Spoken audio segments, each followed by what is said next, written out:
200 ನೋಡ 200 ಪ್ರದೀಪ್ ಬೆಚ್ಬಿದ್ದಾಗ್ಬಿರ ಇದ್ರಿಗೆ ಸಾಟ ಯಾಕೋ ಪ್ರದಿಲ್ಲ ಯಾಕೋ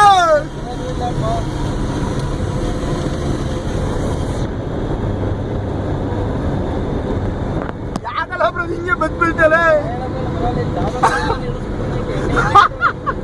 ಬಾರ ಕಡಿಮೆ ಡಬ್ಬ ನಿಲ್ಸಲ್ಲ ಕಡಿಮೆ ಡಬ್ಬ ನಿಲ್ಸನ್ ಬಾರ ಬಾರ 200 ತೋರಿಸಿಲ್ಲ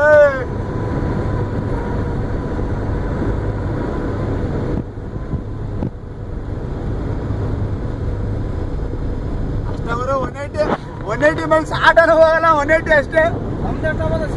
ಹೋಗುತ್ತವ್ರು 200 ಹೋಗುತ್ತವ್ರು ಏನ್ ಗುರು ಗಾಡಿ ಸೌಂಡ್ ಚೇಂಜ್ ಆಗ್ಬಿಟ್ಟೈತೆ ಸ್ಲೋ ಮಾಡಕ ಸಾಕಿಲ್ಲ ಅಷ್ಟು ಡಬ್ಬ ಇರೋದು ಡೌನಲ್ಲಿ